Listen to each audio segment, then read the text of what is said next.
Chapter 12 संभोग से समाधि की ओर, पेज नंबर 36। दोस्तों आंखें बंद करके सुनिएगा। समुद्र की लहरें आकर टकरा रही हैं समुद्र के तट से। हजारों वर्षों से लगातार लहरें चली आती हैं, टकराती हैं, लौट आती हैं, फिर आती हैं, फिर टकराती हैं, लौट आती हैं। जीवन भी हजारों वर्षों से अनंत अनंत लहरों से टकरा रहा है। जरूर जीवन कहीं उठना चाहता है दोस्तों। ये समुद्र की लहरें, जीवन की ये लहरें कहीं तो पहुंचना चाहती हैं, लेकिन किनारों से टकराती हैं और नष्ट हो जाती हैं। फिर नई लहरें आती हैं, फिर टकराती हैं और नष्ट हो जाती हैं। और दोस्तों ये सारा जीवन इसी तरह से अरबों वर्षों से टकरा रहा है, संघर्ष ले रहा है, रोज उठता है, गिर जाता है। क्या कारण है इसका? इसके पीछे जरूर दोस्तों कोई आसमान को छू लेने वाला कोई प्रयोजन है जो वो करना चाहता है। जरूर इसके पीछे कोई बहुत गहराई से जानने वाली बात है जो हम लोग छोड़ रहे हैं। जीवन जरूर नई नई तरकीबें सोचता रहता है कि जो इंसान के जीवन को पैदा करने के लिए लगातार प्रयास कर रही है। दोस्तों मनुष्य को जीवन पर आए कोई बहुत ज़्यादा दिन नहीं हुए हैं, कुछ लाख वर्ष हुए हैं। उससे पहले मनुष्य नहीं था, लेकिन पशु थे। पशुओं को आए हुए भी ज़्यादा समय नहीं हुआ है। उससे पहले एक ज़माना और था जब पशु भी नहीं थे, लेकिन पौधे थे। पौधों को आए भी हुए कोई ज़्यादा समय नहीं हुआ है। एक समय था जब पौधे भी नहीं थे, पत्थर थे, पहाड़ थे, नदियाँ थी, सागर था। पत्थर, पहाड़, नदियाँ, ये वो दुनिया थी। और वह किसके लिए पीड़ित थी? ज़रा सोच के देखो एक बार, वो पीड़ित किसके लिए थी? वह पौधे को पैदा करना चाहती थी। पौधे धीरे धीरे पैदा हुए, जीवन ने एक नया रूप लिया। पृथ्वी हरियाली से भर गई, फूल खिले, लेकिन पौधे भी अभी तृप्त नहीं थे। वे जीवन के साथ जीना चाहते थे। उन्होंने भी कोई चेष्टा चल रही थी उनके मन में कि उनके पास पशु हों, उनकी डालियों पर बैठे, उनके बीच खेलें। और वो पशुओं को, पक्षियों को जन्म देना चाहते थे। पशु पक्षी भी पैदा हुए। हजारों लाखों वर्षों तक पशु पक्षियों से भरा हुआ यह जगत, लेकिन मनुष्य को पता नहीं था पक्षियों और पशुओं को के अंदर कोई प्राणी निवास कर रहा है इनके अंदर, ठीक है। और दोस्तों मनुष्य भी पैदा हुआ। अब दोस्तों मनुष्य किस लिए है? मनुष्य निरंतर एक नए जीवन को पैदा करने के लिए आतुर है। हम उसे सेक्स कहते हैं, हम उसे यहाँ वासना कहते हैं। लेकिन दोस्तों वासना का मूल अर्थ क्या है? मूल अर्थ इतना है कि मनुष्य अपने पर समाप्त नहीं होना चाहता, आगे भी जीवन को पैदा करना चाहता है। लेकिन क्यों? क्या मनुष्य के प्राणों में मनुष्य से ऊपर कोई और सुपरमैन है? किसी महामानव को पैदा करने की कोई चेष्टा चल रही है क्या? मनुष्य मनुष्य को ही पैदा कर सकता है।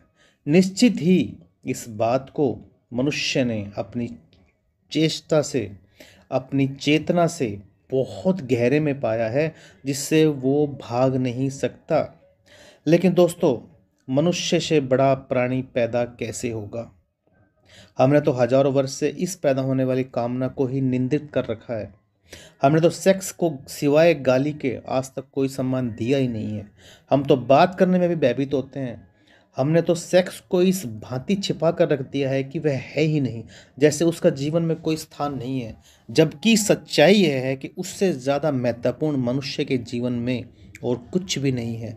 लेकिन उसको छिपाया गया है, उसको दबाया गया है। और दबाने और छिपाने से मनुष्य कभी सेक्स से मुक्त नहीं हो पाया है, बल्कि मनुष्य और ज़्यादा सेक्स से ग्रसित हो गया है। दमन उल्टे परिणाम लाया है। शायद आप में से किसी ने फ्रेंच वैज्ञानिक कुएं के इस नियम के संबंध के बारे में नहीं सुना होगा। वह नियम ये है दोस्तों, लॉ ऑफ रिवर्स इफेक्ट। कुएं ने एक नियम इजाद किया, विपरीत परिणाम का नियम। हम जो करना चाहते हैं हम इस ढंग से करते हैं कि जो परिणाम चाहते हैं उससे उल्टा परिणाम हो जाए। एक आदमी साइकिल चलाना सीखता है, बड़ा रास्ता है, चौड़ा रास्ता है, एक छोटा सा पत्थर रास्ते के किनारे पर पड़ा हुआ है। वह साइकिल चलाते हुए घबराता है, कहीं मैं पत्थर से ना टकरा जाऊं, कहीं मैं पत्थर से ना टकरा जाऊं। इतना चौड़ा रास्ता है, अगर आंखें बंद करके भी चलाए ना तो भी पत्थर से ना टकराए। लेकिन दोस्तों 100 में से एक ही बार कोई ऐसा मौका होगा कि वो उससे टकरा जाए। लेकिन दोस्तों कहीं मैं पत्थर से ना टकराऊं, कहीं मैं पत्थर से ना टकराऊं। पत्थर पत्थर पत्थर पत्थर पत्थर, उसके हाथ पांव घबराते हैं, उसकी सारी चेतना में पत्थर भरा हुआ है। एक सम्मोहित एक हिप्नोटिज्म आदमी की तरह वो पत्थर की तरफ चला जाता है और टकरा जाता है। नया साइकिल सीखने वाला व्यक्ति उसी से टकराता है जिससे वो बचना चाहता है। लैंप पोस्ट से टकरा जाता है, पत्थर से टकरा जाता है। इतना बड़ा रास्ता है, अगर कोई निशानेबाज भी चलाने की कोशिश करता है तो भी कोई दिक्कत नहीं है, लेकिन दोस्तों फिर भी पत्थर से टकरा जाता है। कुएं कहते हैं कि हमारे चेतना का एक नियम है, लॉ ऑफ रिवर्स इफेक्ट।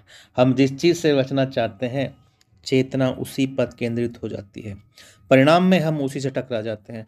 5000 वर्षों से आदमी सेक्स से बचना चाह रहा है, उसके परिणाम इतना हुआ है कि गली कूचे हर जगह जहाँ पर भी आदमी जाता है वहीं सेक्स से टकरा जाता है।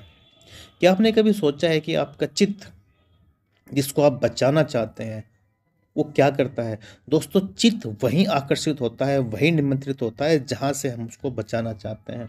जिन लोगों ने मनुष्य को सेक्स के विरोध में समझाया उन लोगों ने ही मनुष्य को कामुक बनाने का जिम्मा भी अपने ऊपर लिया है। मनुष्य की अति कामुकता का गलत शिक्षाओं का परिणाम है। मनुष्य की जो कामुकता है ना दोस्तों, ये उसी गलत शिक्षा का परिणाम है। आज भी हम भयभीत होते हैं कि सेक्स पर बात नहीं की जाए। क्यों भयभीत होते हैं? भयभीत इसलिए होते हैं कि हमें डर है कि सेक्स के संबंध में बात करने से लोग कामुक हो जाएंगे। मैं आपको कहना चाहता हूं कि यह बिल्कुल गलत भ्रम है, यह 100% गलत है। पृथ्वी उसी दिन सेक्स से मुक्त होगी जिस दिन हम सेक्स के संबंध में सामान्य एक स्वस्थ रूप से बातचीत करने में समर्थ हो जाएंगे। जब हम सेक्स को पूरी तरह समझ सकेंगे तो ही हम सेक्स के अतिक्रमण को रोक सकेंगे। जगत में ब्रह्मचार्य का जन्म हो सकता है, मनुष्य सेक्स से ऊपर उठ सकता है, लेकिन सेक्स को समझकर, सेक्स को पूरी तरह पहचान कर, उस ऊर्जा को, पूरे अर्थ मार्ग व्यवस्था को जानकर उससे मुक्त हुआ जा सकता है। आंखें बंद कर लेने से कभी भी कोई सेक्स से मुक्त नहीं हो सकता। आंखें बंद कर लेने से सोचते हो कि आंख बंद कर लेने से शत्रु समाप्त हो जाएगा, तो दोस्तों आप पागल हैं। मरुस्थल में शत्रुमुर्ग भी ऐसा ही सोचता है। दुश्मन हमले करते रहते हैं तो शत्रुमुर्ग रेत में सर छुपाकर बैठ जाता है और सोचता है कि जब दुश्मन मुझे दिखाई नहीं दे रहा तो क्या मैं दुश्मन को खुद दिखाई दूंगा। और दोस्तों वे शिकारी शत्रुमुर्ग को माफ़ नहीं करते हैं, उसका शिकार कर देते हैं। सेक्स के संबंध में भी आदमी ने शत्रुमुर्ग की तरह ये व्यवहार किया है आज तक। वह सोचता है कि आंख बंद कर लेने से सेक्स के प्रति सेक्स मिट जाएगा। अगर आंख बंद कर लेने से चीज़ें मिटती हैं तो बहुत आसान थी दोस्तों ज़िंदगी, आसान होती दुनिया। आंखें बंद करने से अगर सब कुछ मिट जाता तो। लेकिन दोस्तों बिल्ली के आ जाने से अगर कबूतर आंखें बंद कर ले तो बिल्ली उसकी इस बेवकूफ़ी पे उसको छोड़ती नहीं है, उसको मार डालती है। और हो क्या रहा है? ये इतनी सारी हत्याएं, इतने सारे बलात्कार, इतनी मतलब हैवानियत के साथ सेक्स का ये रूप, दोस्तों ये उसी शिक्षा का परिणाम है जो शिक्षा मिल रही है। और सेक्स के बारे में पूरी मानव जाति ने आंख बंद करके बैठ गई है और इसके दुष्परिणाम ये हो गए कि सेक्स को लेकर लड़ाइयाँ हैं। ठीक है, अगर 100 आदमी पागल होते हैं तो उनमें से 98 आदमी सेक्स को दबाने की वजह से पागल होते हैं। अगर हजारों स्त्रियां हिस्टीरिया से परेशान हैं तो उसमें से 99 स्त्रियों को हिस्टीरिया के, मिर्गी के, बेहोशी के पीछे सेक्स की मौजूदगी है, सेक्स का दमन मौजूद है। अगर आदमी इतना बेचैन, अशांत, इतना दुखी और पीड़ित है तो इसके पीड़ित होने के पीछे उसके जीवन की एक बहुत बड़ी शक्ति को बिना समझे हम उसकी तरफ पीट करके बैठे हैं। उसका कारण क्या निकला? उसके परिणाम दोस्तों उल्टे निकले हैं। अगर हम मनुष्य का साहित्य उठाकर देखें, अगर किसी देवलोक में कोई देवता आए या चंद्रलोक से या मंगल ग्रह से कोई भी यात्री आए, हमारी किताबें पढ़े, हमारा साहित्य देखे, हमारी कविताएं पढ़े, हमारे चित्र देखे तो वह बहुत हैरान हो जाएगा। फिर से रिपीट कर रहा हूँ, अगर मनुष्य का साहित्य उठा के देखो, अगर कोई देवलोक से आ जाए, कोई दूसरे प्लेनेट से कोई यात्री यहाँ आ जाए और अगर आके हमारी किताबें, हमारा साहित्य, हमारा पूरा चलचित्र देखे तो हैरान हो जाएगा। और हैरान हो जाएगा यह जानकर कि आदमी का सारा साहित्य सेक्स पर ही केंद्रित है। आदमी की हर किताब के ऊपर नंगी औरत की तस्वीर क्यों है? आदमी की हर फिल्म नंगे आदमी पर क्यों है? वह आदमी बहुत हैरान होगा। अगर कोई मंगल से आकर हमें इस हालात में देखेगा तो वह बहुत हैरान होगा, वह सोचेगा कि आदमी सेक्स के सिवाय क्या कुछ और सोचता नहीं। वह आदमी यह पूछेगा, बातचीत करेगा और हैरान हो जाएगा अगर बातचीत करेगा कि आखिर सेक्स के ऊपर ही सब कुछ केंद्रित क्यों है। और अगर वह आदमी हमसे पूछे, बातचीत करेगा, तो यह भी हैरानी होगी कि आदमी बातचीत करेगा आत्मा की, परमात्मा की, स्वर्ग की, मोक्ष की, सेक्स की कभी कोई बात नहीं करेगा और उसका सारा व्यक्तित्व चारों तरफ के लोग सेक्स से भरे हुए हैं। वह मंगल ग्रह का वासी बहुत हैरान होगा, कहेगा कि बातचीत कभी नहीं की जा सकती जिस चीज़ की उसके चारों तरफ से तृप्त होने की बार बार पिछले 5000 सालों से कोशिश क्यों की जा रही है। आदमी को हमने परवर्ट कर दिया है, विकृत कर दिया है, और अच्छे नामों के आधार पर उसे विकृत कर दिया है। ब्रह्मचार्य की बात हम करते हैं, लेकिन कभी इस बात की चेष्टा नहीं करते कि पहले मनुष्य की काम की ऊर्जा को समझा जाए, फिर उसे रूपांतरित करने के प्रयोग किए जा सकते हैं। बिना उस ऊर्जा को समझे दमन की, संयम की सारी शिक्षा मनुष्य को पागल कर देगी। इस संबंध में हमने कभी ध्यान नहीं दिया है। यह मनुष्य इतना रोगुण, इतना दीनहीन कभी नहीं था जितना ये आज हो चुका है। मैं आपको एक किस्सा बताता हूँ। मैं एक अस्पताल के पास से निकलता था। मैंने एक तख्ते पर अस्पताल की एक सूचना लिखी हुई पड़ी थी। लिखा था उस तख्ती पर, एक आदमी को बिच्छू ने काटा, उसका इलाज किया गया, वह एक दिन में ठीक होकर अपने घर चला गया। दूसरे दिन आदमी को सांप ने काटा, उसका 3 दिन में इलाज किया गया, वह स्वस्थ होकर अपने घर लौट आया। उस पर तीसरी सूचना थी कि एक और आदमी को पागल कुत्ते ने काट लिया, उसका 10 दिन में इलाज हो रहा है, वह काफ़ी ठीक हो गया और शीघ्र ही उसके पूरे होने की उम्मीद है। उस पर एक चौथी सूचना ये भी थी कि एक आदमी को एक आदमी ने काट लिया, उसे कई सप्ताह हो गए हैं, वो बेहोश है और उसके ठीक होने की उम्मीद नहीं है। मैं बहुत हैरान हुआ, आदमी का काटा हुआ इतना जहरीला कैसे हो सकता है। लेकिन अगर हम आदमी की तरफ देखेंगे तो दिखाई पड़ेगा आदमी के भीतर बहुत जहर इकट्ठा हो गया है, और उस जहर के इकट्ठे हो जाने के कारण, उस जहर के इकट्ठे हो जाने के कारण ही ये जो सब कुछ विकृति स्वीकृति पैदा हो रही है, ये उसी वजह से हो रही है। क्योंकि उस जहर के इकट्ठे हो जाने का पहला सूत्र यह है कि हमने आदमी को, उसकी प्रकृति को स्वीकार नहीं किया है, उसकी प्रकृति को दबाने की, जबरदस्ती तोड़ने की चेष्टा की है। मनुष्य के भीतर जो शक्ति है, उस शक्ति को रूपांतरित करने की, ऊंचा ले जाने की हमने कभी कोई प्रयास नहीं किया है। अगर एक हवाई जहाज़ गिर पड़े और आपको सबसे पहले उस हवाई जहाज़ के अगर पायलट हो और उसके पास जाएं, उसकी लाश के पास, तो आपको पहला प्रश्न उसके मन में क्या उठेगा? क्या आपको ख्याल आएगा कि यह हिंदू है या मुसलमान? नहीं। क्या आपको यह ख्याल आएगा ये भारतीय है या चीनी? नहीं। आपको सबसे पहला ख्याल आएगा कि यह आदमी है या औरत। पहला प्रश्न आपके मन में उठेगा, यह स्त्री है या पुरुष। क्या आपको ख्याल है इस बात का कि यह प्रश्न क्यों सबसे पहले ख्याल में आता है? क्योंकि दोस्तों, आपके भीतर सेक्स दबा हुआ है। उस सेक्स के दमन की वजह से ही बाहर की स्त्री और पुरुष अतिशय से उभर कर दिखाई पड़ते हैं। क्या आपने कभी सोचा है कि चलो दोबारा बताता हूँ। क्या आपने कभी सोचा है कि आप किसी आदमी का नाम बोल सकते हैं, जाति बोल सकते हैं, चेहरा बोल सकते हैं?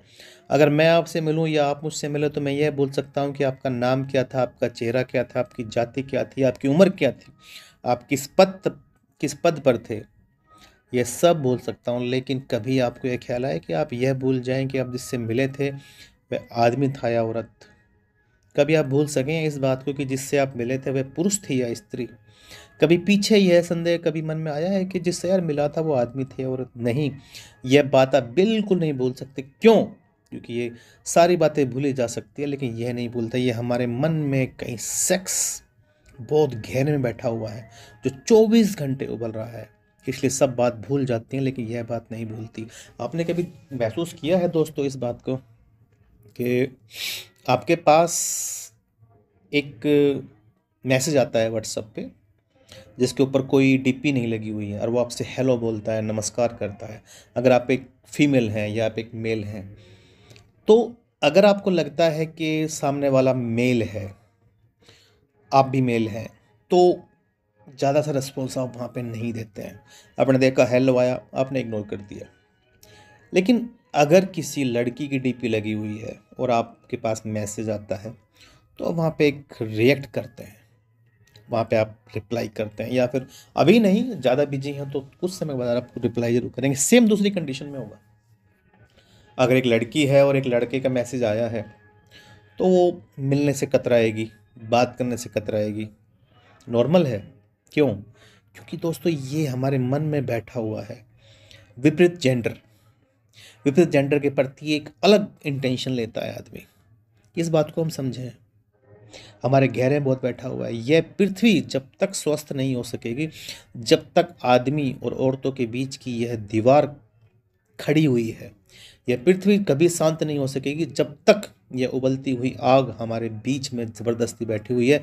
इस आग को हम रोज़ दबाना चाहते हैं, इस आग को हम रोज़ प्रतिक्षण दबाए रखे हुए हैं, और यह आग दोस्तों हमें खुद जला रही है। पूरे जीवन का इसने नाश कर दिया है, लेकिन हम आज भी इस बात का विचार नहीं करते कि यह आग आखिर है क्या। मैं आपसे कहना चाहता हूँ कि अगर हम इस आग को समझ लेंगे तो यह आग दुश्मन नहीं, ये आग दोस्त है। अगर हम इस आग को समझ लें तो यह हमें जलाएगी नहीं, हमारे घर को गर्म भी कर सकती है, ठीक है। और दोस्तों सर्दियों में हम इस पर रोटियां भी सेक सकते हैं और इसके सारे फायदे भी उठा सकते हैं। लेकिन दोस्तों आपने समझा है कभी इस चीज़ को कि लाखों साल तक आकाश में बिजली चमकती थी, कभी किसी ने ऊपर गिरती थी, कभी किसी की जान ले ली थी? क्या कभी इसलिए सोचा था कि यह एक दिन घर का पंखा भी चलाएगी, यह रोशनी भी करेगी? क्यों? क्योंकि दोस्तों बिजली अब हमारी साथी होगी। बिजली को हमने समझ लिया, बिजली के साथ हमने एक दोस्ताना व्यवहार कर लिया, तो अब हम उस बिजली को, जो किसी की जान भी ले सकती है, तबाही मचा सकती है, अब वो बिजली हमारे काम आती है, ठीक है। मनुष्य के भीतर बिजली से भी बड़ी ताकत सेक्स की है, मनुष्य के भीतर अनोखी शक्ति से बड़ी भी शक्ति सेक्स की है, और दोस्तों हम इससे भागते हैं। आज का चैप्टर यहीं पे ख़त्म करते हैं। अगर अच्छा लगे तो इस ऑडियो को शेयर कीजिएगा, अपने साथियों को बताइएगा, आपको बहुत आनंद आएगा। धन्यवाद।